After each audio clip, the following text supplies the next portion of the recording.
ዳግመኛ ለመገናኘት ስለቻልን እንግዲህ ጌታ እናመሰግናለን። በሁለተኛ ነገሥት ምዕራፍ 4 ላይ አንድ ክፍል እናያለን። እንደዚህ ይላል። የነቢያት ቁጥር 1 ነው። የነቢያት ማህበር ወገን ከሆነው የአንደኛው ሚስት አገልጋይ ባሌ ሞቷል። እንግዲህ ወደ ነብዩ ኤልሳ መጣ ነው የምትናገረው። አገልጋይ ባሌ ሞቷል፣ እርሱም እግዚአብሔርን የሚፈራ ሰው እንደነበር አንተ ታውቃለህ። አሁን ግን ባለዳ 2 ወንዶች ልጆቼን ባሪያ አድርጎ ሊወስዳቸው መጥቷል ስትል ወደ ኤልሳ ጮኸች። እንግዲህ ይህ ሰው ሟች ነብይ ማለት ነው እግዚአብሔርን የሚፈራ ሰው እንደነበረ በሁሉ ሰው ይታወቃል። ይህንም አንተ ታውቃለህ እያለችው ነው ኤልሳ። አሁን ግን አለችው ባለዳ 2 ወንዶች ልጆቼን ሊወስዳቸው መጥቷል ስትል ምንድን ነው ያለችው? ጮኸች፣ አልተረጋጋች። እንግዲህ ባሏ እግዚአብሔርን የሚፈራ ሰው ነው። አሁን ግን እንዲሁ በዋዛ የሚከፈል ባልሆነ በታላቅ ዕዳ እሷና ልጆቿ ተይዘዋል። ስለዚህ ያንን ዕዳ ሊከፍል የሚችል ለዛ ዕዳ ደግሞ መካካሻ ሊሆን የሚችል ነገር ስለሌለ ምንድን ነው የሚሆነው? 2 ወንዶች ልጆቿ መሰጠት አለባቸው። ለዚህ ነው ወዴትም አልሄደችም፣ ወደ ነብይ ነው የመጣችው። እናም እዚህ ነብይ ላይ መታየጮች ነው። እርሱም ኤልሳም ታዲያ እኔ ምን እንዳደርግልሽ ትፈልጊያለሽ? በቤትሽ ምን እንዳለ ንገሪኝ አላት። እንግዲህ በቤትሽ ምን እንዳለ ንገሪኝ፣ ምን እንዳደርግልሽ ትፈልጊያለሽ? ይህ ነብይ ያለችበት ሁኔታ ስላየ ስለሚያውቅ ደግሞ ነብዩንም ወይንም ሟቹንም ነብይ ያውቀው ስለነበር አሁን ምን እንዳደርግልሽ ትፈልጊያለሽ ነው። እስቲ ቆይ ልጸልይ፣ እግዚአብሔር የሚለኝን ልስማና እነግርሻለሁ አይደለም ያላት። ምንድን ያለው በቤትሽ? እስኪ ምን ላድርግ? ለምን? ነብይ ነው፣ ማድረግ የሚችል ነው። ማድረግ የሚችለው ደግሞ ነገር አለ። እሷም ወዴትም አልሄደችም። ስለ ዕዳዋ ወይንም ደግሞ ስላለችበት እስራት፣ ስለ ተጫናት ቀንበር፣ ያንን ቀንበር የሚሰብር ያንን እስራት የሚፈታ አርነትን የሚሰጣት ሌላ ማንም እንደሌለ ታውቃለች። ከማን በስተቀር? ከነብይ በስተቀር። ምክንያቱም የነብይ ሚስት ናት። ሲፈታና ሲያስር፣ ሲነቅልና ሲተክል፣ ድንቅና ተአምራትን ሲያደርግ፣ የእግዚአብሔርን ስም ከፍ ከፍ ሲያደርግ የነበረ ሰው ሚስት ናት። ስለዚህ ነው ሮጣ ወደ ማን የመጣችው? ወደ ነብይ የመጣችው። አሁን ባለዕዳ ቆሞብኛል፣ 2 ወንዶች ልጆቼን ሊወስዳቸው ነው፣ አንድ ነገር አድርግ ነዋ፣ ምክንያቱም አንተ ነብይ ነህ እያለችው። ከጥቂት ዘይት በስተቀር ምንም በቤቴ የለም ነው ያለችው። ወዲያው ምንድን ያላት እሱ?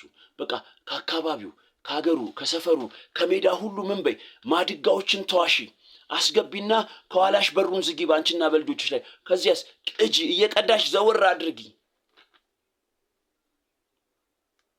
ሴት እንደተባለችው አድርጋ ልክ ስትጨርስ ለልጆቿ ምንድን ያለቻቸው? ሌላ ማድጋ የለም ወይ? ሂዱ ፈልጉ ነው። አይ የለም፣ ያለውን እንዳለ ሀገሩ ላይ ያለውን ሰፈሩ ላይ ያለውን እንዳለ ጨርሰን አምጥተናል፣ ሌላ የለም።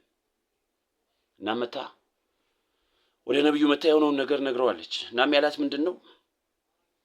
ሽጪ እና ዕዳሽን ክፈይ፣ የቀረውን ደግሞ ለአንቺና ለልጆችሽ ምን ይሁን? መተዳደሪያ ይሁን። እንግዲህ ስለ ተአምራት ወይንም በተአምራት ስለሚገኙ በረከቶች እንደምናውቀው ጌታ ኢየሱስ በምዕራፍ 2 በዮሐንስ ወንጌል ላይ የመጀመሪያውን ተአምራት ሲያደርግ በዛ ሰርግ ቤት በቃና ሰውየው ልክ ያንን ሲቀምስ ወደ ሙሽራው ሄዶ ቅድም ለምንድን ነው መጀመሪያ ይሄንን ያላደረከው? በተአምራት የተገኘውን ነው ቀድመ ልታቀርብ የሚገባውን። አንተ መናኛውን ካስቀደምክ በኋላ ሰው ጣዕም መለየት ሲያቅተው ሲሰክር የጣፈጠውን ቆንጆ የሆነውን ነገር ነው ያመጣኸው፣ የተገላቢጦች ነው የሰራኸው ነው ያለው። በተአምር እንደተገኘ አያውቅም። የመጀመሪያውን በጣም ምርጥ የነበረ ወይን ነው። ነገር ግን ከተአምሩ ጋር ሲተያይ ምንድን ነው የመጀመሪያውን መናኛ ነው ያስባለው። ዘይቱም እንደዚህ ነው። ለምን? የተአምራት ስለሆነ። ወንድሜ በዕዳ በድህነት በችግር ያደፈኩት የተጨማደደ ጫማ፣ ሚስቶቻቸው ተጨራምተው ልጆቻቸው እንደዚህና እንደዛ የሆኑ ነቢያት አሁን ምንድን ነው የሚባሉት? እውነተኛ የእግዚአብሔር ሰው፣ ገንዘብ የማይፈልግ ምንም ነገር የማይቀበል በንጹህ ልብ በበጎ ሕሊና እግዚአብሔርን የሚያገለግል። ለምን? ድሆች ስለሆኑ ነው እንዳትረሳ፣ ምንም ስለሌላቸው።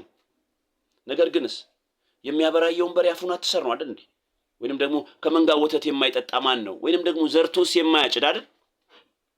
እንጨድ ሲሉ እያበራየን ነው አፋችን ሊታሰር አይገባም ሲሉ ወይም ደግሞ ከምንጠብቀው ከምንቀልበው ከምንመገበው መንጋ ወተት ልንጠጣ ይገባናል ሲሉ ምንድነው የሚባሉት? በእግዚአብሔር ስም እንዴት ገንዘብ እንደሚገኝ ያውቃሉ፣ እግዚአብሔርን ግን አያውቁትም እያሉ ነው ስማቸውን የሚያጠፏቸው፣ የሚያሳዷቸው። ድሃውንስ ምንም ማድረግ ስለማይችል ስለሚታዘዝ ቀና ማለት ስለማይችል እሱ የእግዚአብሔር ሰው ነው፣ ለነሱ ስለሚገዛ እንደፈለጉ ስለሚያስወጡ ስለሚያስገቡት። በተቃራኒው ደግሞ ያለው በእግዚአብሔር ስም እንዴት ገንዘብ እንደሚገኝ ያውቃሉ፣ እግዚአብሔርን እንኳን አይፈሩም። እንግዲህ ነቢያቱን ነው አስብ እንደዚህ የሚሏቸው። አንድ ጊዜ አንብቤ ነበር በአማርኛ የተጻፈ አንድ በውጭ ሀገር የሚኖር ኢትዮጵያዊ የጻፈው መጽሐፍ ላይ ምን ብሏል? የመረጃን ጠቅሶ ነው የተጠናን ጥናት ተንተርሶ ኢትዮጵያ ከሄይቲ ቀጥላ፣ ሄይቲ ናት አንደኛ፣ ከሄይቲ ቀጥላ በምቀኝነት ሁለተኛ ናት አለ። ሄይቲን እንግዲህ እናውቃለን። መሪዋ ሲገደል ቤተ መንግስት ድረስ ገብተው ገዳዮቹ እሱ መሆን አለመሆኑን ነው ተደዋውለው፣ አዎ እሱ ነው፣ እንደዚህ አይነት ሰው ነው፣ አዎ እሱ ነው ሲሏቸው ነው ገለውት ይወጡት። በናቹራል ዲዛስተር 1/3 የሆነውን ህዝቧን አጣለች። አሁንም ያለችበት ሁኔታ ይታወቃል። እንግዲህ ሄይቲ ኢትዮጵያ ከሄይቲ ቀጥላ በምቀኝነት ሁለተኛ ናት። ሄይቲን ብቻ ነው የምትበልጠው። ስለዚህ የነኚህ ሰዎች ለእግዚአብሔር ተቆርቆሮ ይመስላል። እነኚህ ሰዎች እኮ ሌሎች ቢዝነሶች አሏቸው። ቤተክርስቲያን አካባቢ ወይንም በክርስቶስ ኢየሱስም የተሰበሰበውን የእግዚአብሔርን ህዝብ እንመራለን ብለው ተቧድነው ተደራጅተው ቁጭ ያሉት እነኚህ ሰዎች እግዚአብሔርን ይወቁት አይወቁትስ ምንድን ነው ማውቂያ? በዋናነት የተነሱትን ነቢያት ሲያሳዱ ወይንም ቀና ቀና ከፍ ከፍ ያሉትን አገልጋዮቹን ሲያጣጥሉ እነሱ እንደምን ይታያሉ? እንደ ቅዱስ፣ እንደ መልካም፣ እንደ በጎ። ስለዚህ አንተም ተጨምረህ እዛ ውስጥ እንዳትገባ የምታይበት፣ የምትመዝንበት፣ የምትፈርጅበት ምን እንዲሆን ነው? የእግዚአብሔር ቃል እንዲሆን፣ መንፈስ ቅዱስ እንዲሆን፣ ራስህ እንድትለይ የመለየት መንፈስ እንዲኖርህ። ምናልባት ተሳስተህ ጌታን እንዳታሳድግ እኮ ነው የምታሳደኝ አለው። መንገድ ላይ ተገናኝቶት እኔ ኢየሱስ ነኝ። እሱ የሚያሳድ የመሰለው ሰዎችን ነው፣ ግን እያሳደደ የነበረው ኢየሱስን ነው። ለካ መንገድ ላይ ተገናኝቶ ሲያስቆመው ጌታ አንተ ማን ነህ ሲል የምታሳደኝ እኔ ኢየሱስ ነኝ። ወንድሜ ጌታን እንዳታሳድ ነው።